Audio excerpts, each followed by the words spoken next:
Salve, salve, camaradas! Vamos para mais um papo reto e hoje com uma amiga muito querida, a pastora Ódia Barros, doutora, ativista e pessoa muito querida, pastora, amiga querida que já deve estar para chegar por aqui, onde vamos ter uma conversa, um bate-papo sobre o seu livro que está bombando. Então estou aguardando aqui, Ódia chegar. E aguardando minha querida amiga, que já deve estar por aí, chegando.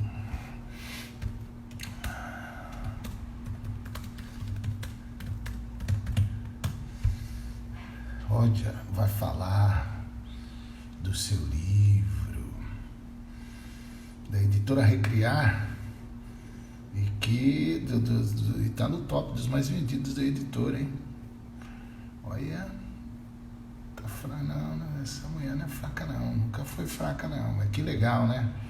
Vamos bater um papo com ela, ouvir sobre o seu livro, a doutora Ódia, amiga, pastora, ativista. Uma mulher que a gente fica feliz pra caramba de ser amigo, fica todo orgulhoso de ser amigo da Ódia. Olha ela aí, ó. Olá, Levi, camarada, amigo Levi. Ódia, antes de você chegar, eu estava aqui jogando confete em você, Ódia.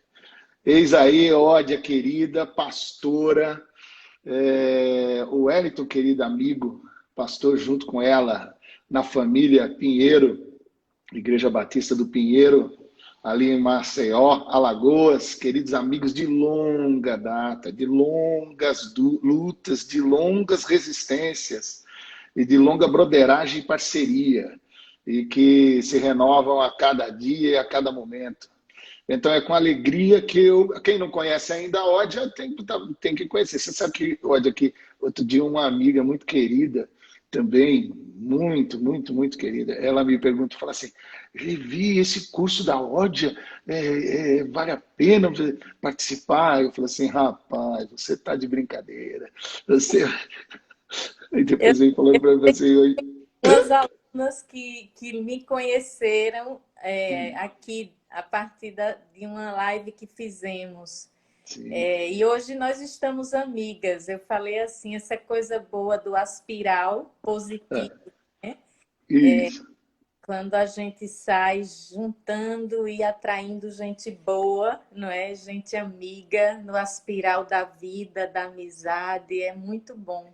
É E eu maravilhoso. agradeço muito por essa amizade de longas datas. De muitas lutas e outras virão e nós continuamos. E vamos junto, todo Vamos, mundo junto na resistência. Em isso. nome de Jesus. Pessoal, Ódia, boas-vindas para o nosso bate-papo, para o nosso tempo de conversa aqui. E nós vamos bater um papo hoje, pessoal. Vocês vão conhecer um pouco Ódia. Ódia, como já disse, pastora, é doutora, uma ativista com uma capacidade de articulação fantástica e de argumentação fantástica, com bastante conteúdo, mas eu encho a boca para dizer que Ódia é minha amiga. Ela, o Wellington, as meninas, que ainda chamo de meninas, Isso. mulheres maravilhosas, né?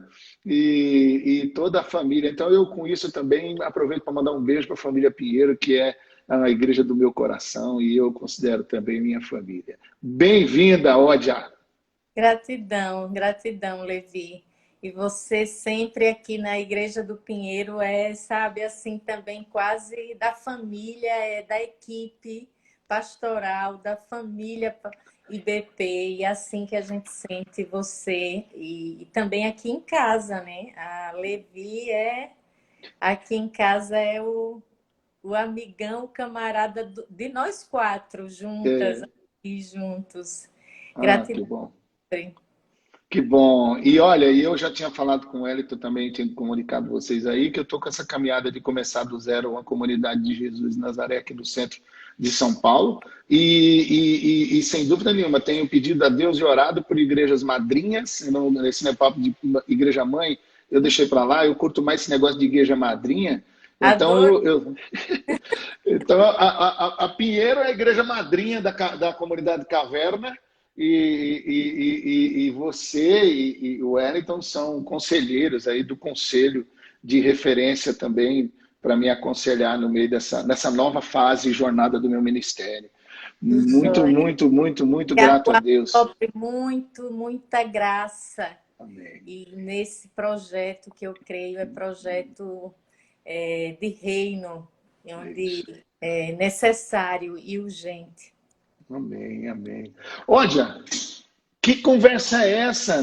Dos top 5 livros mais vendidos da Recriar, tá o livro Flores que Rompem Raízes, mas que nome bonito, que Que nome lindo! lindo, lindo demais. Ódia Barros, fala do teu livro, mulher, diz para nós. Que alegria! Eu fiquei surpresa porque a gente acabou de lançar, né, de divulgar, na Uhum, verdade, porque o lançamento oficial nem foi feito assim no uhum, título de um evento uhum, online de lançamento e a gente lançou assim que o livro saiu da uhum. gráfica, ficou pronto, a editora colocou na rua a divulgação e a gente começou a partilhar e foi uma surpresa que não tinha uma semana que o livro estava circulando, porque já saiu final agora de setembro e foi assim uma venda muito rápida. A primeira venda e a solicitação do livro pela editora surpreendeu a própria editora, assim, né? Porque, Uhum. de fato, creio que tem esse círculo, não é, de leitura feminista da Bíblia que ultimamente tem se colocado como algo necessário, relevante, é um tipo de conteúdo, principalmente em comunidades, eu diria, evangélicas, que a gente tem pouca produção, pouco material disponível para as comunidades evangélicas dentro dessa linha. Acho que o livro teve uma recepção muito surpreendente, tal, sim, claro, pelo toda a caminhada, os grupos que de alguma maneira têm relação também e me acompanham de muita caminhada e também eu acho que essa urgência para que a gente trate um pouco mais do que eu chamo de despatriarcalização da Bíblia, da igreja. E eu acho que o livro atende essa demanda e foi uma alegria imensa para mim, claro. E sabe, Levi, sobretudo porque desde o momento que eu comecei a fazer meus estudos acadêmicos, tanto o mestrado como o doutorado, que eu pesquiso, na verdade, a mesma coisa, ampliando essa pesquisa, no mestrado eu quis sempre fazer uma teologia prática também, sabe? Uma teologia que é teologia bíblica, porque minha área é Bíblia, mas algo que tivesse relevância e relação com o meu trabalho pastoral Uhum. comunitário. Então, eu pesquisei e trabalhei um pouco a dinâmica interna da leitura feminista da Bíblia numa comunidade de fé, como a Igreja do Pinheiro, a partir do grupo Flor de Manacá. Isso. E no doutorado eu pude continuar aprofundando sobre a hermenêutica popular e feminista da Bíblia e também continuar aplicando, eu diria, os efeitos de um processo hermenêutico, de um novo processo interpretativo da Bíblia em uma comunidade de fé que tem uma história de tradição, vamos chamar, batista, tradicional, como qualquer igreja. Nós não estamos falando de uma nova comunidade. A Igreja Batista do Pinheiro fez 50 anos esse ano. Uhum. E aí a provocação do título, porque era mais ou menos isso que eu estava buscando, era a grande pergunta que me motivou na pesquisa do doutorado foi essa: será que é possível cortar raízes patriarcais tão profunda da tradição cristã, da tradição, né, que acompanha uma igreja de quase 50 anos? É possível, com uma outra proposta hermenêutica, uma proposta comunitária, de uma leitura sabe, que desconstrói as leituras patriarcais da Bíblia. Será que isso é possível? Porque eu acho que a gente lê muita coisa, né, Levi? Tanta Uhum. coisa escrita no ideal, isso não só sobre hermenêutica bíblica, né, mas sobre tantos assuntos como missão integral, como, né, teologia da libertação, muito para círculos teológicos, muito Isso. para círculos acadêmicos, e a gente fica se perguntando sempre, as igrejas repetindo os manuais e os modelos aprendidos historicamente, de repetição de doutrina, de repetição de padrões patriarcais, heteronormativos, de uma cultura muito, sabe, ordenada, eu diria, pelo patriarcado, por uma leitura bem de reprodução de um modelo hierárquico de igreja, um modelo de leitura da Bíblia muito também hierárquico. Enfim, tantas questões que eu ficava me perguntando, e o meu trabalho no livro é justamente, vamos dizer assim, trazer o resultado desse trabalho que eu desenvolvi no doutorado de pesquisa, de reflexão, para uma leitura também que se espalhe comunitariamente, porque a ideia é essa, não é fazer tese de doutorado para ficar numa biblioteca de Isso. instituição teológica, mas Isso. circular, ser semente. Então, eu estou muito feliz porque eu acho que é semente boa, semente que eu já tenho visto alguns frutos agora, nesse curso que eu ofertei pela plataforma Intercessões, reuniu mais de 100 mulheres, 100 pessoas, na verdade, porque tinha alguns homens também no grupo.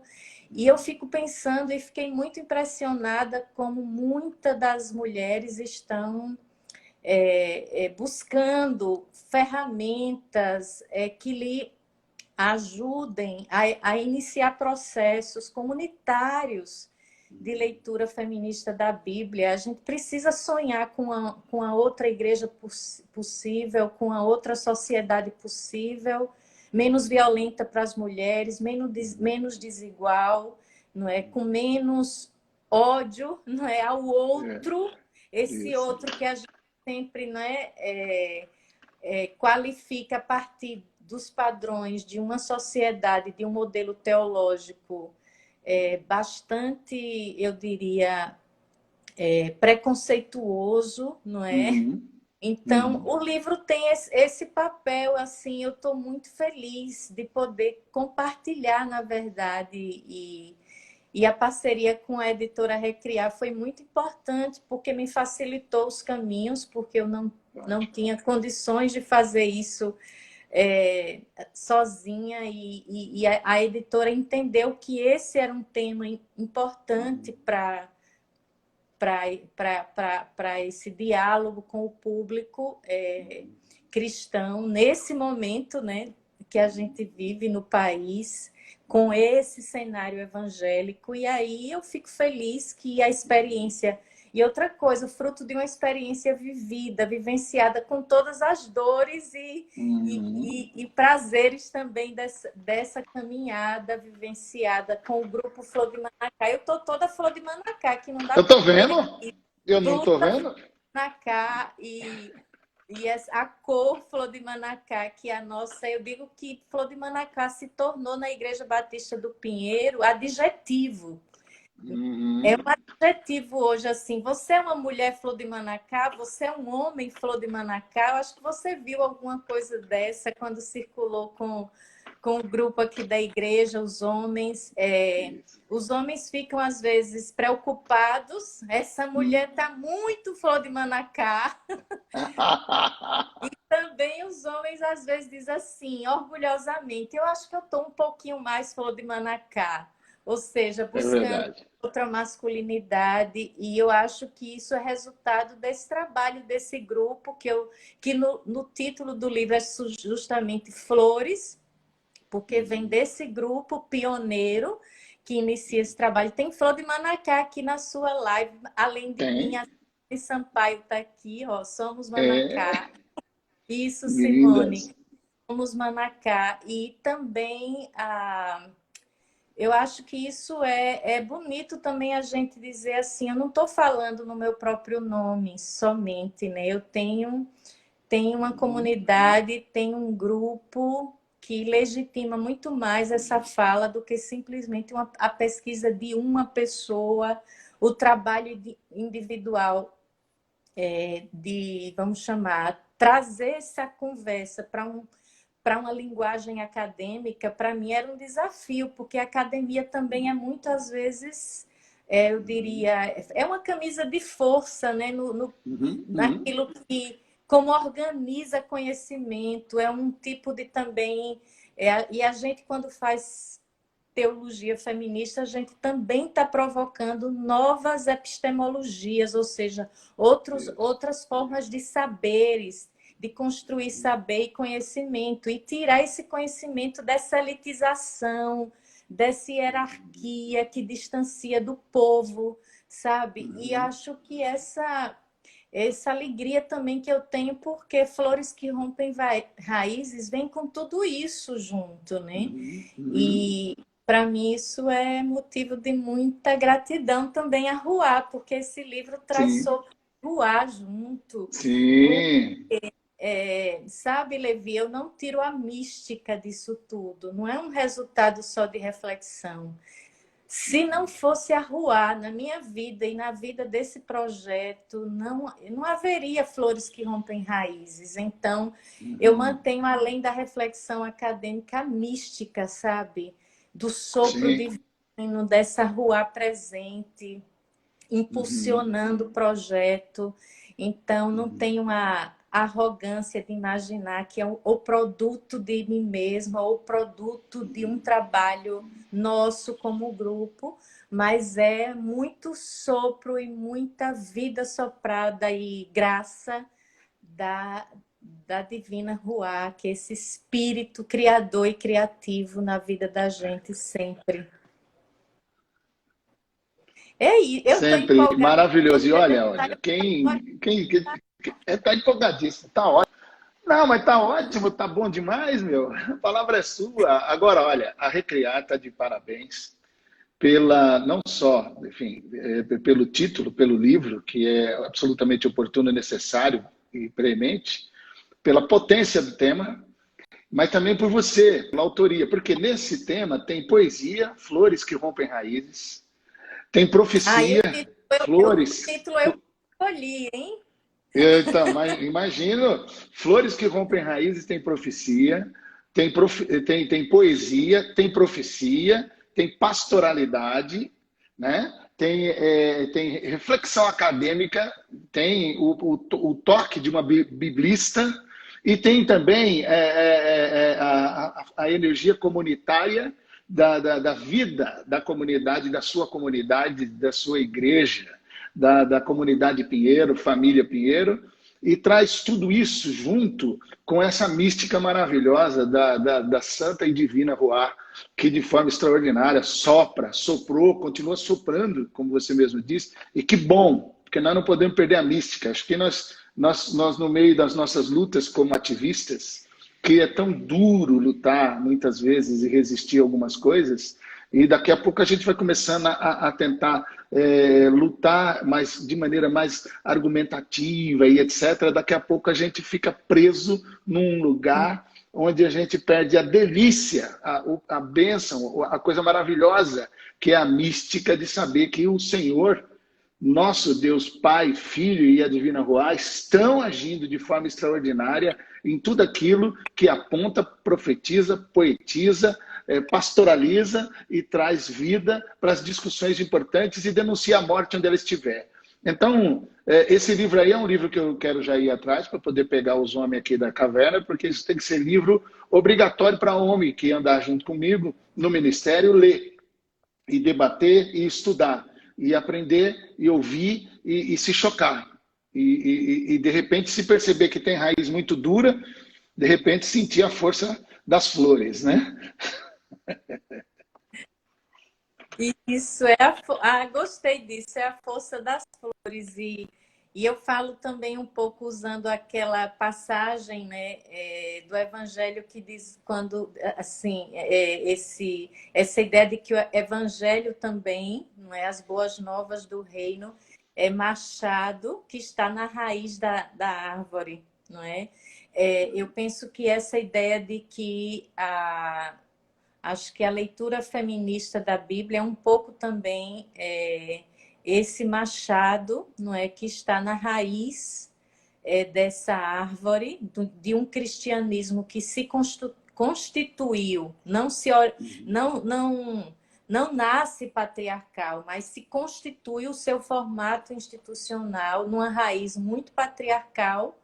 E eu vou justamente buscando as raízes desde, por exemplo, a formação dos textos, não a experiência em si vivida, por exemplo, da Bíblia, a experiência que gera, né, o acontecimento de fé que gera o conteúdo da revelação. Isso é uma coisa, mas a gente sabe que essa experiência, esse acontecimento de fé que se desenrola na Bíblia, no texto sagrado, ele passou por um processo muito humano de redação, de escrita, de reescrita, de releitura pelos diferentes grupos historicamente que iam trazendo a memória antiga e relendo a partir, claro, dos interesses dos diferentes grupos que tinham o poder da redação. O processo de canonização dos textos também foi um processo que sofreu interferência de grupos, por exemplo, quais evangelhos entravam ou não entravam no cânon. Que rosto de Jesus era importante naquele momento garantir na lista dos textos sagrados. Porque alguns ficaram de fora. A gente sabe que isso, para mim, não descredencia o texto bíblico como sagrado. Pelo contrário, porque a palavra de Deus é palavra encarnada numa realidade humana, num processo humano, numa história humana. E isso é uma mistura, né, muito bonita também, divina também. E aí eu penso que essa reflexão sobre esse processo humano, esses patriarcais que atravessaram esse processo, é muito importante para nos abrir os olhos, para nos dar liberdade de diálogo crítico com esse texto, um diálogo que separe, eu digo assim, faça uma separação da espinha, né, do peixe, para a gente não ir engolindo a espinha patriarcal, que ela é muito dolorosa ainda no corpo de muita gente de fé que lê o texto, e esse texto é lido e interpretado contra muitos corpos, contra muita gente, e aí a gente precisa se apropriar de algumas coisas para que a gente também não se sinta traindo a Bíblia. Porque tem muita gente que acha que quando vai fazer esse processo de identificar essas influências patriarcais no texto, acha que está traindo o texto. E, na verdade, não está. Nós estamos resgatando o texto, buscando aquilo que realmente é palavra de Deus nesse texto, e o que foi, claro, as influências da cultura. Jesus fez isso, né? Com o texto sagrado da sua fé, na época em que ele esteve no seu ministério público, discutindo com os mestres, os intérpretes oficiais da lei, e Jesus os confrontou, fez uma releitura a partir da visão daquilo que de fato era, não é, o espírito da palavra e não a lei em si. Então, eu penso que é um pouco a continuação dessa profecia que a gente faz quando a gente busca o texto para afirmar a vida, não é? Para buscar libertar, não é? O texto de tantas influências que foram resultado eu diria, de disputas, né? De disputa de grupos, E a gente vai ter que ir amadurecendo o jeito de ler a Bíblia. Eu penso que, principalmente nas comunidades evangélicas, nós estamos no mês de outubro, mês da Reforma Protestante, cujo lema era, sobretudo, a luta, a bandeira era a livre interpretação das Escrituras, devolver o poder interpretativo para as comunidades, mas para fazer leitura comunitária, não leitura individualista e descontextualizada,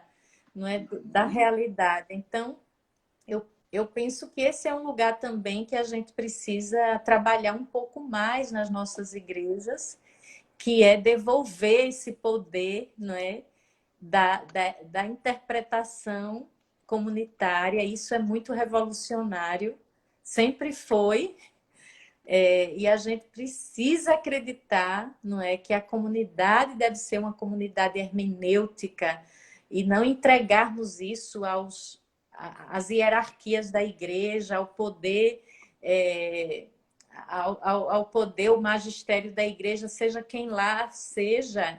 Nós temos o Espírito, a Ruá, que nos capacita para que em comunidade a gente possa atualizar a palavra de Deus hoje, né? E, enfim, é isso um pouco também uma das coisas que eu estou lá discutindo nesse texto, no Flores que Rompem Raízes.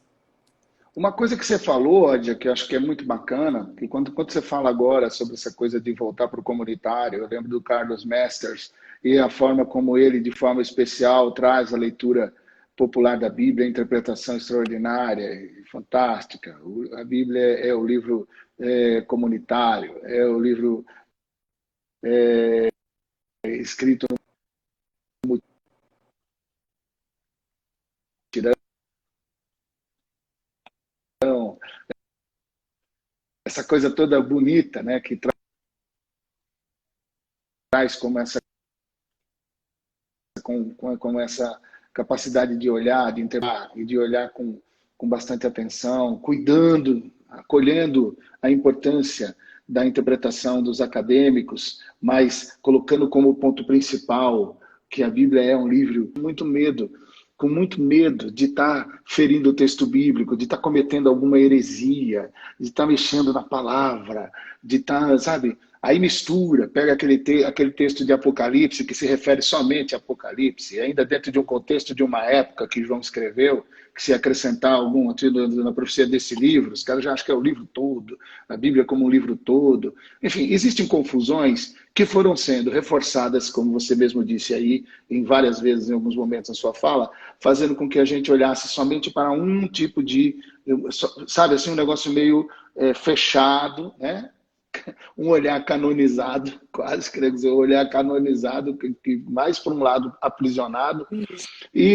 Mas essa coisa, esse cuidado, você entende, porque eu percebi que você entende. Você entende esse medo, vamos dizer assim, legítimo, o cuidado legítimo de estar entrando por uma seara ou por um caminho de interpretação hermenêutica que não seja a mais correta. Ai, meu Deus, eu sempre acreditei nisso, aprendi isso desde pequena, na escola dominical, nos seminários que reforçaram isso.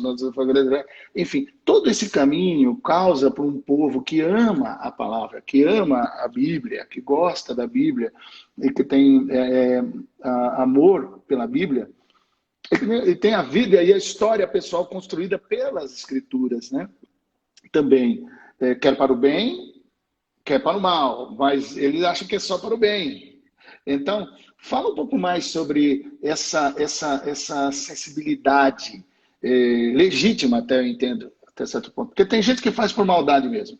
Tem cara que utiliza a Bíblia e os textos bíblicos para oprimir a mulher, para oprimir o diferente, para oprimir todo mundo e para poder se posicionar, se manter no poder e usar a Bíblia para manipular, infantilizar e idiotizar as pessoas para o seu próprio bem. Esses caras aí, eles sejam denunciados, repreendidos, desmascarados em nome de Jesus. Mas existe o povo que olha para isso tudo e fica com medo. Então, bem, depois que Jesus, se você puder emendar, depois Jesus, como é que é? Jesus vem aponta o caminho, busca a essência, ensina os apóstolos, ensina os discípulos, e depois, ainda assim, há um retorno às raízes mais conservadoras, quase que indo contra aquilo que Jesus quis dizer e ensinou, por pessoas bem intencionadas também, mas que, de repente, repetiram coisas. Fala um pouco a partir desse tom do que eu tentei passar aqui, que representa muita gente querida, boa, que quer aprender. Pois é, Levi, eu tenho aprendido, até porque também não perco esse, como eu falei, esse lugar pastoral do meu trabalho de leitura feminista da Bíblia, e como pastora, eu não perco essa sensibilidade de perceber que as pessoas muitas vezes rejeitam qualquer leitura que venha, vamos dizer assim, questionar aquilo que ela aprendeu, ou que desde sempre a igreja lhes ensinaram, né? Ensinou as pessoas como a reta doutrina, a sã doutrina, o jeito certo de ler, interpretar, um único jeito de ler esses textos. E são pessoas que rejeitam não porque, não por maldade, como você falou, porque são pessoas extremamente, muitas vezes, de fé, de uma fé muito bonita, e que estão completamente, eu diria, adestradas por uma leitura bem doutrinária da Bíblia. Eu mesmo fui formada numa leitura que a Bíblia nunca falou por si só. Eu não sei outras pessoas, mas na tradição batista, o jeito que eu aprendi ler a Bíblia assim, a Bíblia serve para justificar a doutrina da igreja.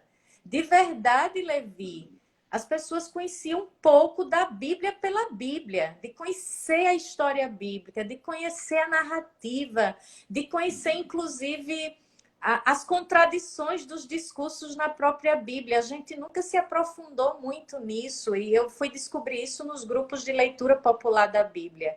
Eu aprendia na igreja, as revistas de escola bíblica, lembra, era um tema doutrinário na maioria, e que traz versículos recortados para justificar uma doutrina.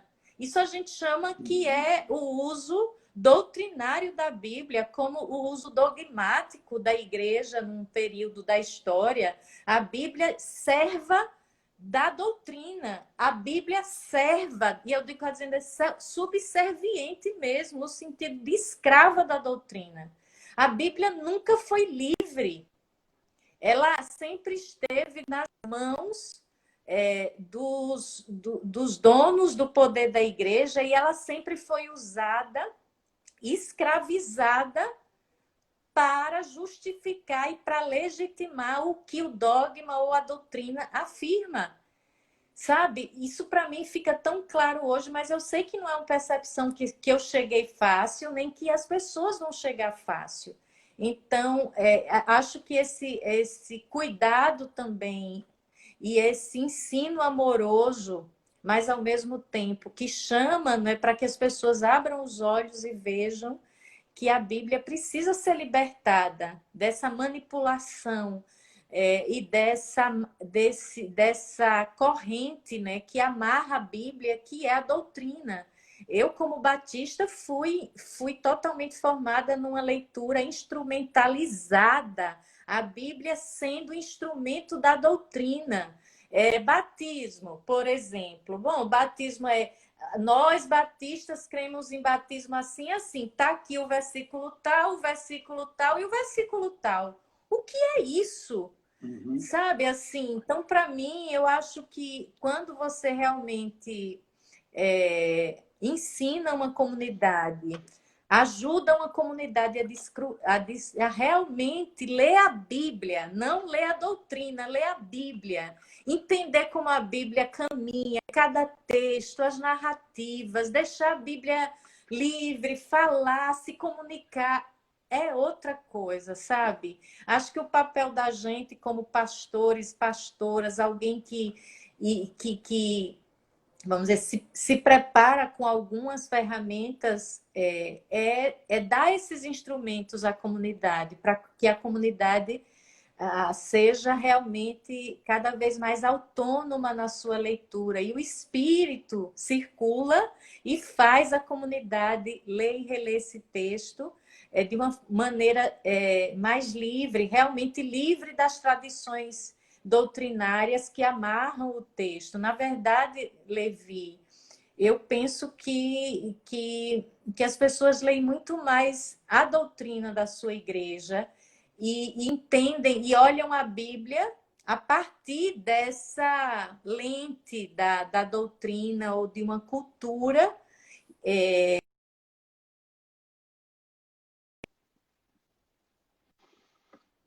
submetido, fica submetido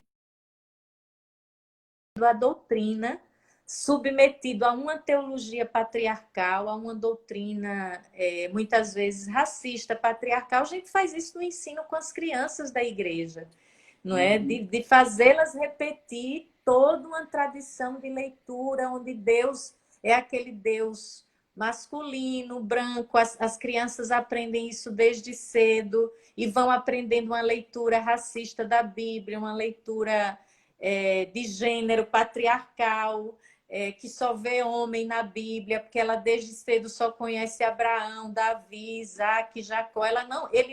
As crianças não conhecem a história das mulheres na Bíblia, porque nunca foi importante para a doutrina, no seu texto, contar a história, nos seus textos educativos, contar a história do povo, inclusive as diferentes visões que o povo de Deus teve sobre alguns temas, sobre enfim, mostrar que a Bíblia não é um texto de muitos discursos, entender que Deus se revela nesse conflito de discurso. Eu fico encantada. Para mim é um processo tão mais lindo esse, sabe? Quando a gente se permite e permite que a comunidade caminhe nessa direção. E eu acho que isso tudo requer realmente um investimento de tempo, de cuidado de formação, de paciência de caminhar junto, de entender as crises de fé e voltando e retomando. E aí, de fato, tem que ter um compromisso muito grande, compromisso de amor com a comunidade também, né? E também de querer perder poder, porque eu acho que também é um pouco de controle. Esse tipo de leitura doutrinária deixa realmente somente algumas pessoas no controle. Elas são as pessoas que têm o poder da palavra, o poder de dizer a palavra. E essa é uma situação muito confortável, né, para uma igreja como tem se revelado, né, muito atraída por esse lugar de poder e controle das pessoas. Então, eu penso que isso vai ser sempre um desafio. Precisamos de sempre reformas e revoluções, né, da igreja, para a gente se aproximar um pouquinho mais do Evangelho de Jesus de Nazaré, não é? Eu lembro, por exemplo... Olha, deixa eu falar só uma coisa e tu engata depois. Hoje é Dia das Crianças, né? E aí, como é que a gente poderia... Eu tenho um casal de amigos que a gente caminha no discipulado já há muitos anos, e eu reencontrei esses amigos queridos aqui pessoalmente, aqui em Santo André, quando eu voltei aqui para Santo André. Eles têm uma filha maravilhosa, a Rebeca, de 10 anos. E ela chegou e disse que queria aprender a Bíblia comigo. Olha só a história. Que e aí linda. foi muito delicioso isso. Ela chega bonitinha com a Bíblia dela, com o caderno e tudo mais. Eu disse, Rebeca, vamos começar então a olhar as coisas. Tudo que nós estamos conversando aqui para frente, nós vamos começar a prestar atenção quando a gente olhar a Bíblia sendo usada como uma carta de amor ou como um livro de opressão. O que é livro de opressão? Um livro que faz mal. E quando é um livro, carta de amor? Um livro que faz bem. Então a gente vai começar a prestar atenção nisso daí. Para que a gente olhe isso direito, nós temos que começar a focar somente na história de Jesus. Então nós vamos ficar um bom tempo na história de Jesus. E você vai ter uma tarefa semanal para que você comece a estudar uma personagem bíblica. Aí ela falou assim, que ótimo, o que eu vou estar estudando? Só mulher. Nós vamos começar estudando só as mulheres. Depois que a gente estudar as mulheres da Bíblia, aí a gente vai para os machos. Então vamos começar com as mulheres. E vamos começar com a mulher do seu nome, Rebeca. Foi sensacional. E é extraordinário quando ela chega contando a história das mulheres. Agora eu digo, isso daí é uma coisa que me ocorreu na maneira de poder... eu mesmo eu mesmo me reajustar corretamente nesse posicionamento. Mas com as crianças, você acha que você entende, como pastora que é, você entende a importância de que essas novas gerações elas sejam acompanhadas com esse tipo de abordagem que destrava e desmonta e mostra quando a Bíblia está sendo usada para o bem, quando a Bíblia está sendo usada para o mal.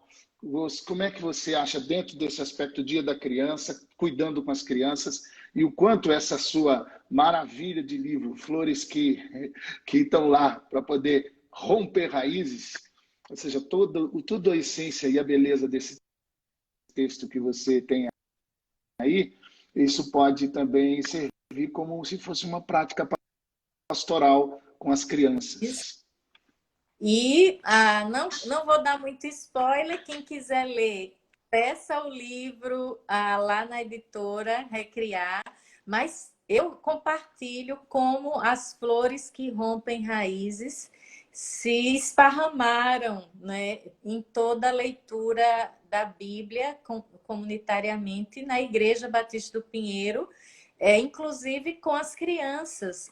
Então, eu compartilho experiências de leitura popular e feminista também com crianças, que eu acho que não é só importante, é urgente e necessário, sabe? É o momento...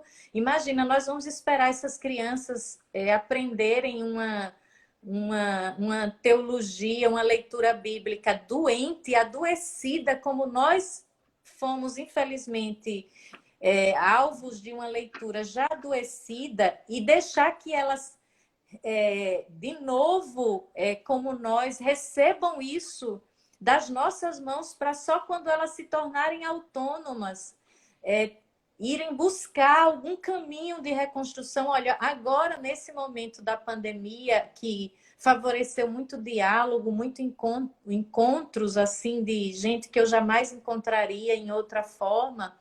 E eu estou encontrando muitas mulheres jovens, assim, que já tinham desistido, Levi, da experiência comunitária, porque essa experiência comunitária foi muito violenta e dolorosa para suas vidas.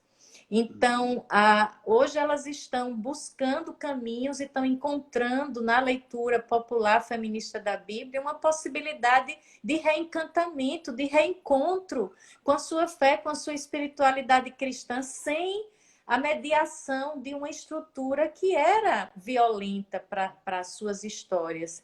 Então, eu penso que nosso compromisso de cuidado com a vida das crianças não devia só ser a gente denunciar o que acontece fora de violência com as crianças ou nas famílias, mas também pensar de como a igreja pode construir um discurso violento para as crianças, como a igreja também pode ser um espaço que desenvolva uma pedagogia, eu diria, bem ruim para a criança, ou seja, você ensina essa criança numa leitura do Evangelho, da doutrina, da norma, do pecado, do Deus que pune. Essa criança não vai ter uma relação saudável com sua fé. Essa criança vai sofrer conflitos muito grandes. Então, eu penso que é uma questão de amor e cuidado pelas crianças, nós buscarmos uma leitura que seja humanizadora até, mais amorosa, que elas descubram desde cedo esse Deus de amor, essa revelação de amor na vida. E para mim, eu tenho descoberto assim essa paixão também de formar a equipe da minha comunidade que trabalha com as crianças, todas elas que trabalham e eles formar uma leitura da Bíblia mais já que seja sarada, sanada dos males que nos ensinaram, não reproduzir machismo, não reproduzir racismo, não reproduzir uma leitura de ódio, não reproduzir essas leituras que vêm nas músicas infantis da igreja, tem uma péssima teologia geralmente, as músicas infantis, E todas as revistas a gente deixou de usar, Levi, as revistas de editoras que vinha com conteúdos prontos e que quando passavam no crivo de uma leitura assim, de uma teologia boa, saudável, nossa, tinha que dizer. E eu achei muito bonito um momento em que a equipe da Escola Bíblica Infantil da minha comunidade nem precisava mais de mim. Eles olhavam assim quando chegava e dizia: pastor, isso aqui não vai, isso não passa, isso aqui está ruim. Eu tive que adaptar tanta coisa. Chegou um momento que elas disseram: não queremos mais. Não foi uma decisão minha, mas da própria equipe de mim. Não queremos mais isso, porque isso não é um bom ensino para as crianças. Vamos construir, e há muitos anos nós construímos nosso próprio material de estudo, buscando libertar algumas leituras, e isso para mim é um investimento sério, importante. Eu sei da responsabilidade disso, é feito com muita responsabilidade, porque eu creio, a Bíblia diz assim: ai daqueles que fizer um pequenino tropeçar. Então, eu temo a Deus, eu temo não as instituições e aos poderes dos homens, esses eu não temo, mas eu temo a Deus. E para mim, tudo que eu faço, eu busco, sobretudo, esse compromisso né, de responder aos pequeninos, sejam crianças ou não, que confiam no ensino, né, na pedagogia que a gente leva com isso. E, para mim, as crianças podem aprender uma Bíblia mais amorosa, mais um texto divino. E a gente fez coisas lindas com a criança. A gente trabalhou com o Ima um ano que foi ocupando a Bíblia e lembrando da experiência do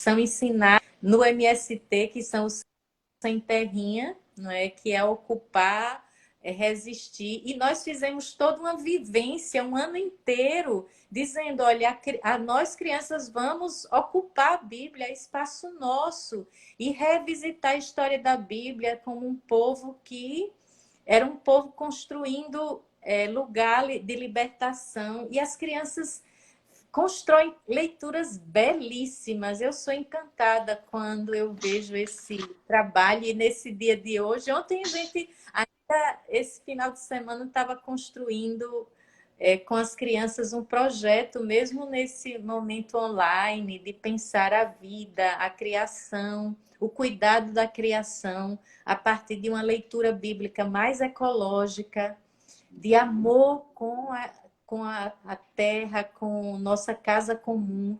E eu acho que tudo isso faltou na nossa educação cristã, não é? Nos preocupamos só de formar gente para a doutrina da igreja. Eu acho isso muito pobre, sabe? É pobre, é pequeno. E outra coisa, você usou muito bem a expressão, usando a Bíblia para poder justificar a nossa doutrina, a nossa denominação, as nossas convicções teológicas e a leitura, a hermenêutica feminista e também popular que você apresenta é uma das maneiras que o Espírito, que a Divina Ruá utiliza de forma extraordinária para poder fazer com que a Bíblia volte a ser instrumento dela. Porque a Bíblia não é instrumento de homem, a Bíblia é instrumento dela. Tanto que a versão diz lá que é a espada do Espírito. Eu acho que ali a palavra não é nem espada. Ali deve ser uma outra expressão que foi colocada espada por um outro tipo de oportunidade de inclusive, explicar tudo aquilo. E tem a ver, evidentemente, para o momento, para a história, guardando todas as proporções. Mas a Bíblia tem que voltar a ser instrumento da Divina Ruá. Ela não é instrumento de ser humano, de doutrina e nem de ninguém. Olha só, Ódia, nós estamos terminando, você sabe que esse negócio de Instagram daqui a pouco acaba. Então vamos ver se a gente não entra numa fria. Vamos agora, estamos já acabando já. Mas eu queria agora que você fizesse as suas considerações finais e falasse um pouquinho mais do seu livro, como é que a gente pode estar encontrando, para a gente poder fazer com que esse livro continue aí no primeiro lugar por muitos e muitos meses. e que a gente venda pra caramba para a gente poder ler, estudar, os homens da igreja estudar, as mulheres também da igreja estudar, e ler, e a turma da caverna tem que ler, leitura obrigatória, e etc, etc. Então, o livro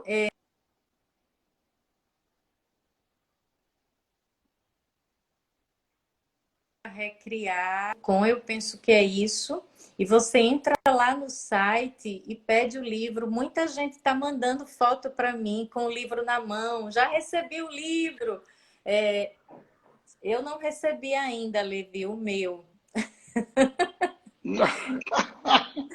Eu estou na Que coisa. galeria desse país. Não, a editora mandou uma remessa por transportadora e essa transportadora está dando maior trabalho para a editora, que esse livro não chega nunca aqui.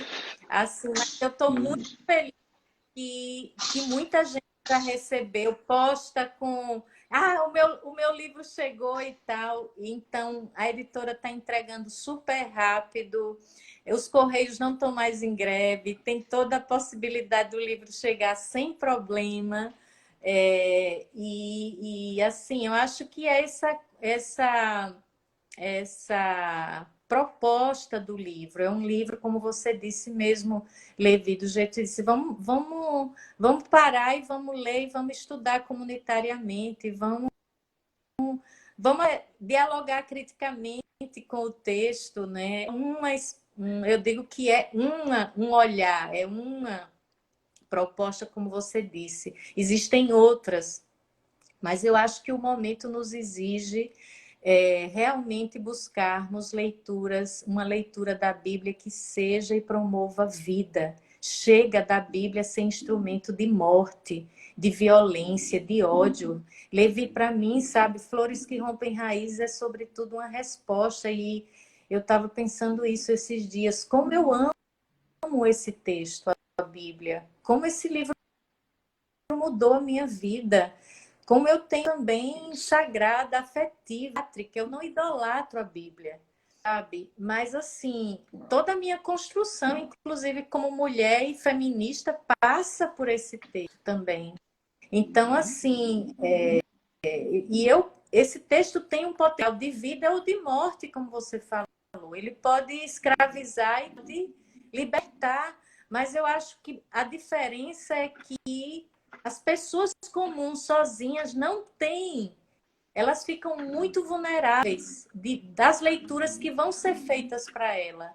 Então, sabe, eu me sinto assim, cumprindo um compromisso de vida do Evangelho mesmo. Assim, é dar escolha às pessoas, para que não é...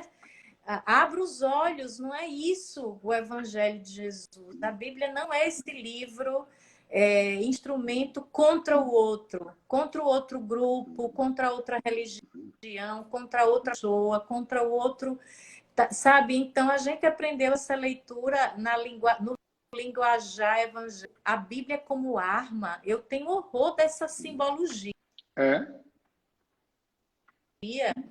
Arma do crente. Arma você usa sempre contra o outro, ferir. E talvez isso traduza muito como a gente mostrar a Bíblia como esse livro que é flor, né? Que rompe raiz para trazer vida, para trazer perfume novo, cheiro, sabe, de vida, cheiro de cura, de vidas, né, que são livres das amarras, não só, como a gente dizia, do mundo, né? Pejorativamente usando o mundo, mas assim, que se livre também de uma religião de opressão. Então, eu acho que essa nossa leitura, e assim, já agradeço a quem até aqui comprou o livro, e vamos continuar comprando e divulgando essa leitura, que eu acho que ela realmente pode ser também, não é, romper algumas raízes em alguns processos de grupos, comunidades, pessoas que estão buscando uma outra forma de ler a Bíblia, né? Enfim, é isso. É isso, Levi. Muita gratidão por esse espaço que você Ó, sempre eu abre aqui agradeço para a demais a gente. Deus por sua vida, por sua pastoralidade, por sua profecia, por seu ativismo feminista, por sua vida de pastora, né? Pastora que o pessoal fala que tem pastor que cheira ovelha, né? Você é uma pastora que tem cheiro de ovelha. E por essa declaração de amor tão bonita à Bíblia. É o amor mais puro, porque não é um amor idolátrico. O amor idolátrico, ele é doente, ele não é amor, ele é doença. E esse amor fantástico que você declara pela Bíblia. Então, eu agradeço de coração. Eu acredito que é o primeiro de muitos outros livros que virão. E agradeço por você ser esse instrumento de Deus no Brasil, para nós, homens que amamos a Jesus e também amamos a Bíblia, e ter você como alguém que nos ensina. E também como palavra profética e profecia para esses tempos tenebrosos, distópicos que nós temos. Então, é inequívoca a sua função profética e pastoral histórica, no momento histórico que estamos passando. Então, eu sou grato a Deus por sua vida. Obrigado por ter topado fazer a live. Vamos fazer mais vezes. E Vamos vamos sim. comprar o livro, galera. Vamos comprar o livro e vamos dar um jeito de comprar. Eu também já vou comprar o meu aqui. Eu acho que o negócio aqui, talvez a Recriar está mandando para tudo que é canto, e agora com essa solução dos Correios, de repente chega também rapidinho para mim aqui. Então, ó, um monte de gente bacana chegando aqui, turma da Pinheiro, turma toda a galerinha, todas as ovelhas aqui, Beijo para gente de todo mundo fora. que está conosco nesse É, é, feriado aqui, juntando aqui com a gente. gente falando que já está com o livro na mão, e tarará, todo mundo contente.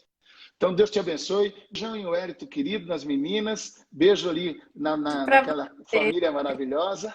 Tá bom? E nos Barnabés, que inclusive os Barnabés estavam tudo com as cores da flor. A Exato, camiseta com a cor da flor. E sempre exato. assim. Deus te abençoe, hein? Obrigado. Amém. Beijo, Obrigada Bento. também. Deus abençoe você, minha camarada querida. Deus te abençoe. Tchau, tchau. Tchau, tchau.